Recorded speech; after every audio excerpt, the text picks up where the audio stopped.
Pemirsa, sehari setelah Hari Raya Galungan atau Umanis Galungan, umat Hindu biasanya memanfaatkannya dengan berwisata ke destinasi-destinasi wisata. Namun ada pula yang memilih untuk melakukan perjalanan wisata spiritual seperti penglukatan alas tape. Dan berikut laporannya untuk Anda.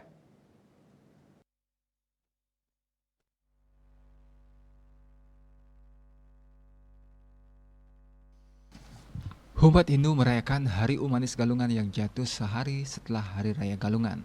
Beragam aktivitas bisa dilakukan untuk mengisi Hari Umanis Galungan ini. Salah satu aktivitas yang kita temui adalah rekreasi di tempat wisata spiritual Penglukatan Alas Tape yang terletak di Desa Peninjauan, Kecamatan Tembuku, Kabupaten Bangli.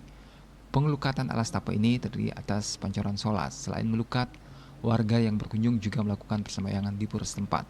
Salah seorang warga mengaku sangat senang bisa memanfaatkan libur sekolah di Umanis Galungan ini dengan melukat di alas tape. Selain asri, tempat ini juga bisa menjadi tempat melepas penat setelah kesibukan hari raya. Kebetulan rumah saya dekat dengan penglukatan alas tape ini di Desa Peninjauan.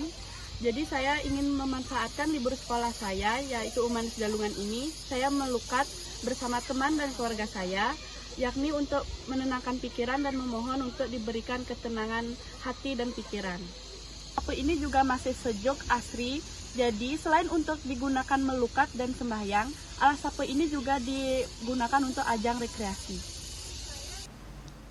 Dilansir dari laman www.peninjauan.desa.id, alas tape memiliki sejarah yang cukup unik.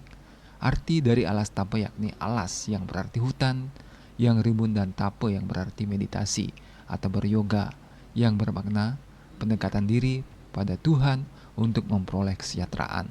Pancoran solas alas tape dibangun dengan 11 pancoran yang memberikan kesejahteraan dan penolakan bala. Pancoran solas alas tape letaknya berada persis di bawah tebing alas tape. Desak Aryani, Bali TV.